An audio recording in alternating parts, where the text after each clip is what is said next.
हो चुका है लोकसभा से और अब इसे कल राज्यसभा में पेश किया जाना है, जहां पर पूरी उम्मीद है कि वहां से भी इस बिल को पास करा लिया जाएगा। तो इस वक्त की सबसे बड़ी खबर यही, अब से कुछ देर पहले बिल पास हो गया और बिल के समर्थन में 323 वोट पड़े थे। 523 में से 326 सांसद लोकसभा में मौजूद थे और आसानी के साथ कह सकते हैं कि लोकसभा से यह बिल पास हो गया। और अब इस पर पॉलिटिकल रिएक्शन सुनते हैं, हमारे पास क्या क्या पॉलिटिकल रिएक्शंस आए। कभी बोली हूँ जो बोलो, अरे हटो भैया, रास्ता दो रास्ता। छोटा सा रिएक्शन, आज जो बिल पास हुआ हिस्टोरिकल बिल। सर यहाँ ठीक है सर में क्या होगा सर, ये गिर जाएंगे। हिस्टोरिकल बिल जो आज पास हुआ है, जिस तरह से थंबिंग मेजोरिटी के साथ इसमें, देखिए यह पूरे समाज की जीत हुई है और जिसकी आवश्यकता थी। और आदरणीय प्रधानमंत्री जी ने जो कहा था सबका साथ सबका विकास, आज उसे कर करके दिखा दिया है। पूरा देश आज प्रधानमंत्री जी के इस निर्णय के साथ है और वह जैसे प्रधानमंत्री जी विकास देश का कर रहे हैं वैसे अब इसका भी विकास कर रहे हैं। तो पास हो गया एक ऐतिहासिक बिल, राज्यसभा में राह कैसे रहेगी? राज्यसभा में भी पास होगी। जो लोग उपेंद्र कुशवाहा जी मौजूद हैं। कुशवाहा जी, ये जो बिल पास हुआ है लोकसभा में, आपको लगता है इससे वाकई फायदा होगा आपका? देखिए, इससे फायदा नहीं होगा।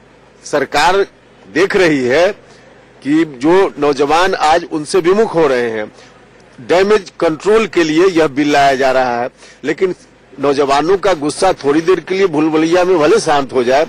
इस बिल के आने से आरक्षण से नौकरी नहीं मिल पाएगी लोगों को, इसलिए कि नौकरी है ही नहीं।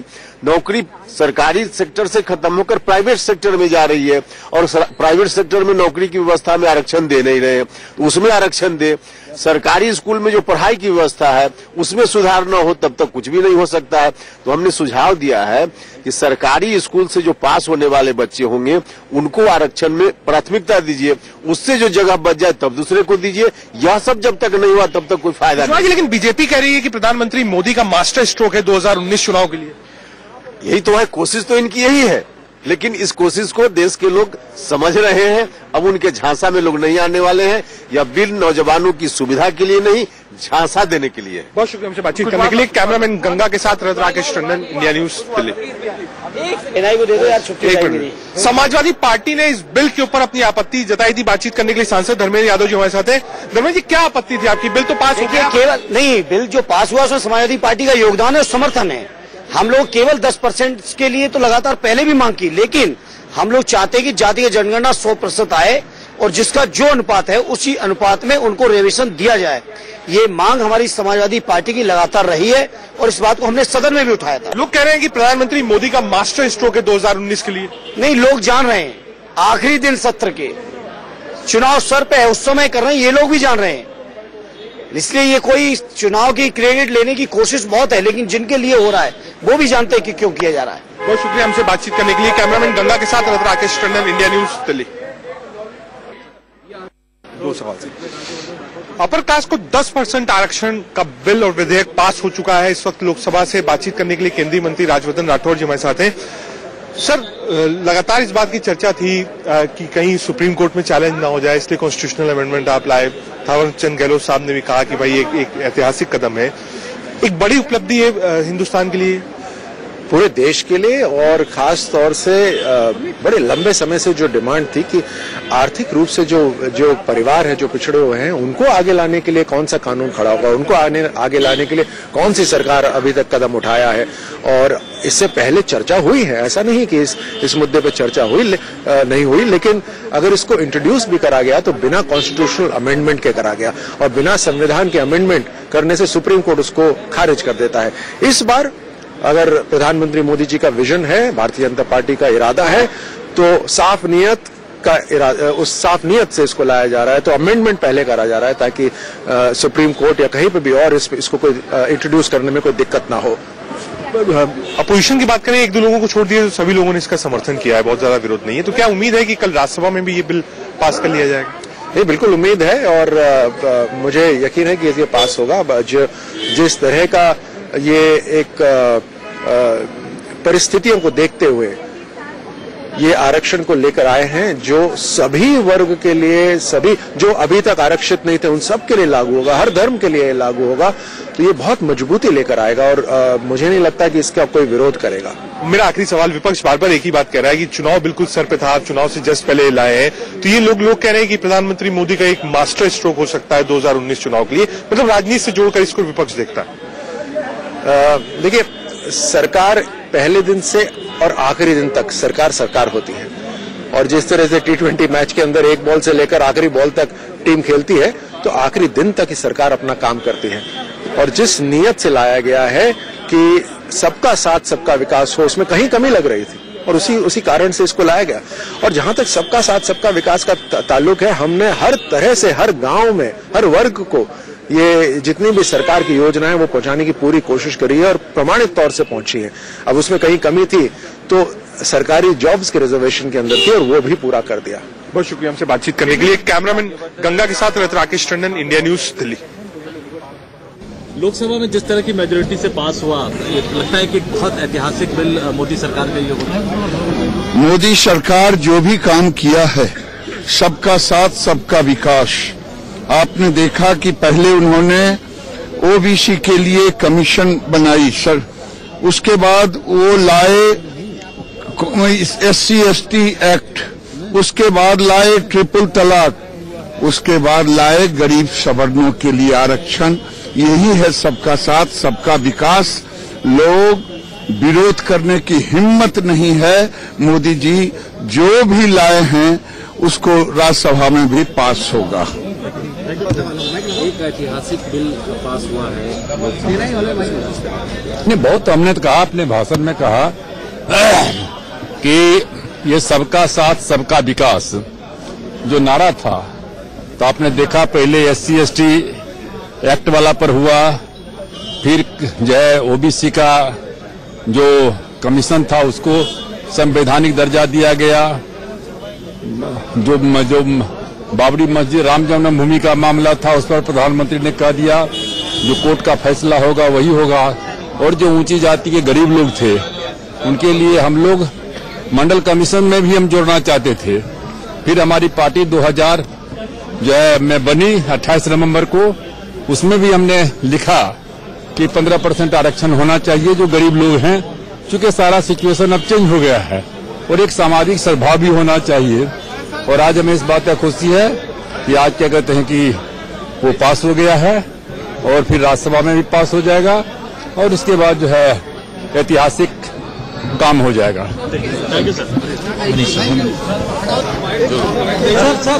ये एक ऐतिहासिक बिल पास हुआ है, सवर्णों के लिए काफी इसमें जो आर्थिक रूप से पिछड़े हैं काफी दिक्कतें हो रही थी, कितना इसको ऐतिहासिक मानते हैं? नहीं, निश्चित रूप से ये एक ऐतिहासिक बिल है और जिन लोगों को अब तक आरक्षण का लाभ नहीं मिल पाया था, ऐसे सारे लोगों को आरक्षण का लाभ मिलेगा। राज्यसभा से क्या ये और यह लंबे समय से यह मांग रही है लोगों की और इसमें कई कमेटीज की रिपोर्ट भी आ चुकी थी। अपोजिशन ने कहा कि चुनाव की वजह से लाया गया 4.5 साल का जुमला है, 4.5 पहले नहीं, इस देश हित को ध्यान में रखकर और साथ ही साथ सामाजिक एकता और सामाजिक समरसता को ध्यान में रखकर यह बिल लाया गया। राज्यसभा में आपको राज्यसभा में आप मैं पूरी तरह से आश्वस्त हूँ कि राज्यसभा में भी यह पारित होगा।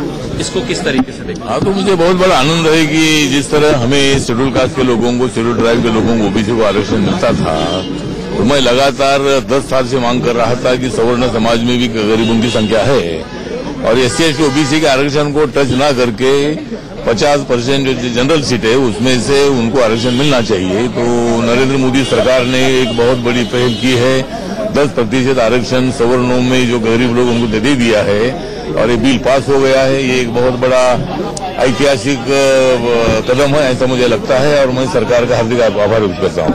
आज आपने कविता के माध्यम से पास एक ऐतिहासिक बिल, हिस्टोरिकल बिल 124वां संविधान संशोधन आज लोकसभा में विचार विमर्श हुआ। यह बिल बहुत ऐतिहासिक है और यह बिल आए इस दिशा में देश के करोड़ों करोड़ लोग बरसों से बाट जो रहे थे मैं धन्यवाद देना चाहता हूं प्रधानमंत्री नरेंद्र मोदी जी को कि उन्होंने यह साहसपूर्ण निर्णय किया, मंत्रिपरिषद से बिल को पास किया और आज लोकसभा में यह पास हो गया है। देश के करोड़ों करोड़ लोगों को इसका लाभ मिलेगा और निश्चित रूप से जो गैर बराबरी और सबका साथ सबका विकास का नारा नरेंद्र मोदी जी का था, उस दिशा में ये एक महत्वपूर्ण और ऐतिहासिक कदम है। मैं इस बिल से लाभान्वित होने वाले करोड़ों करोड़ लोगों को अपनी ओर से बहुत बधाई देता हूं, बहुत शुभकामनाएं देता हूं। राज्यसभा में इसकी राह कैसी रहेगी? कल राज्यसभा में भी ये बिल आएगा। जिस प्रकार की सहमति लोकसभा में बनी है, राज्यसभा में भी इस बिल पर सभी दल अपनी समर्थन व्यक्त करेंगे। वो विरोध करती है तो अपने चेहरे को बेनकाब गरीबों के सामने कर रही है। शुक्रिया ma'am, thank you. A very biased historical. Of course, actually, at the time of Narasimha Rao also, we tried to have this type of order. Anyway, it needs constitutional amendment. Anyway, we are welcoming these steps. This is a step to welcome for everybody. What's the stand in ये एक ऐतिहासिक निर्णय है सरकार का और हम इसका स्वागत करते हैं। लेकिन आपने सदन के अंदर ये सवाल उठाया कि नौकरियां हैं कहाँ देश में? मैंने निश्चित रूप से ये सवाल उठाया है क्योंकि ये सवाल वाजिब भी है। सरकारी नौकरियां दिन प्रतिदिन घट रही हैं और जब आप आरक्षण की किसी भी समूह विशेष को बात करते हैं, अगर पिछड़ों को भी आरक्षण मिला है, अनुसूचित जाति जनजाति को आरक्षण मिला है, तो हम यही कहते हैं कि आरक्षण हमने सरकारी नौकरियों के लिए दिया है, शिक्षण संस्थानों के लिए दिया है, लेकिन सही मायने में उस आरक्षण का अनुपालन नहीं हो पा रहा है क्योंकि सरकारी नौकरियां घट रही हैं और इसलिए मैंने प्राइवेट सेक्टर में आरक्षण के लिए मांग उठाई। For BJP today. Yes, total congratulations to the Honorable Prime Minister for having come up over the last 5 years with such amazing legislations which have not been thought of by any other government before. And the one today, though a lot of people were saying why at the fag end, but I would say from the time he started till the fag end, there has been one historic legislation after the other. And today's is something which is totally pro-poor. And that's the reason why it was passed unanimously from all parties and voted in with a big margin because it is empowering the poor of the nation. You have a majority in Lok Sabha, it has been passed. Then what's about the Rajya Sabha? Well, as you saw that in the Lok Sabha, all parties passed it. They were all in favor of it. So it doesn't matter if they have more numbers than us and we are in a smaller number in Rajya Sabha because the same parties are sitting in the other house as well. And if it was unanimous here, it should be unanimous there. And any party who votes against it is clearly voting against the poor of the country. And I think those people need to be exposed to the nation. So I'm pretty confident that it will be passed in the Rajya Sabha because it's something which favors the poor of the nation. अगड़ी जातियों के लिए पास हो गया है लोकसभा में। जी, ये बहुत ही एक अहम फैसला है। लगातार पिछले 5 सालों से मोदी सरकार ने एक के बाद एक अहम फैसले लिए हैं और आज भी जैसे कई लोग कह रहे थे कि आखिरी में क्यों, लेकिन मैं कहती हूँ पहले से लेकर आखिरी तक अहम फैसले आए हैं। और ये एक फैसला जो आरक्षण जिन जातियों के लिए था, जो जनरल जाति में थे, उस कैटेगरी में भी बहुत गरीब थे, लेकिन वो आरक्षण के दायरे में ना आने करके बहुत सारी सरकारी स्कीमों का फायदा नहीं उठा सकते थे, ना नौकरियों में ना इंस्टीट्यूशंस में। आप जनरल कैटेगरी में भी 10% गरीबों के लिए रख के, जो हर एक जाति के, चाहे वो जट सिख हो, चाहे वो जाट हो, चाहे वो मराठा हो, चाहे किसी भी कम्युनिटी के जो वो हो, उन गरीबों के लिए आरक्षण रख के अब वो गरीबों को भी बराबरी के दर्जे पे लाने का ये बहुत अहम फैसला, क्योंकि हम सांसद लोग जब अपने क्षेत्र में जाते हैं तो बहुत सारे गरीब बोलते हैं कि हमको ये सहूलतें क्यों नहीं मिल सकती, और जब उनको बोलना होता था कि ये उस कम्युनिटी के लोगों के, तो वो हमेशा पूछते क्या हम गरीब नहीं हैं।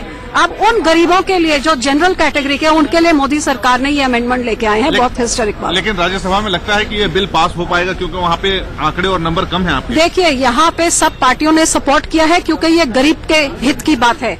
राज्यसभा में हमारे नंबर कम हो सकते हैं, दूसरों के ज्यादा, लेकिन पार्टियां वही हैं और मुझे नहीं लगता कि ऐसी कोई भी पार्टी हो जो गरीब को ऊपर नहीं लाना चाहती। जे वो विरोध करती है तो वो अपने चेहरे को बेनकाब गरीबों के सामने कर रही है। शुक्रिया ma'am, thank you.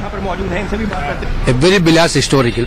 Of course, actually, at the time of Narasimha Rao also, we tried to have this type of order. Anyway, it needs constitutional amendment. Anyway, we are welcoming these steps. This is a step to welcome for everybody. What's the stand in Rajya Sabha of Congress? Definitely Congress will support. Congress will support. That is what the Lok Sabha also we supported. Our Congress president and the ex-president all are come to support this bill. Our Congress party is supporting. In Rajya Sabha also? Rajya Sabha also we are supporting. Okay. Thank you so much. Amendment pass हुआ, इस पर आप शिवसेना का क्या देखते हैं? हम खुश है। जो वंदनीय हिंदू हृदय सम्राट शिवसेना प्रमुख बालासाहेब ठाकरे जी की धारणा थी, नीति था, उद्दिष्ट था कि इस देश में जातीयता का उन्मूलन होना चाहिए। अगर वो उन्मूलन करना है तो आर्थिक स्थिति के आधार पर ही आप अगर आरक्षण दोगे तो आगे चलकर ये जातीयता निर्मूलन, इसीलिए तो उन्होंने मंडल कमीशन को विरोध किया था। आज उनकी विचारधारा को लेकर पहली बार इस सरकार ने जो बिल लाया, पारित हुआ, हम इस पे उसका स्वागत करते हैं। Thank you sir. 124वां हुआ है अभी जो अपर कास्ट रिजर्वेशन देने का, इस पर आपका एनसीपी का क्या? एनसीपी का स्टैंड सपोर्टिव ही था, सिर्फ टाइमिंग देखिए, 17 दिन सेशन चला तो इतनी जल्दी में क्यों?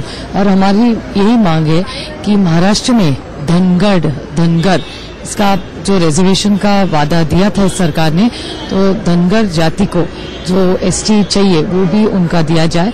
और इतनी आरक्षण की बात हो रही है तो मैनिफेस्टो में महिला रिजर्वेशन का भी है, वही भी कर दे पारित, हमारे पूरा सपोर्ट रहेगा।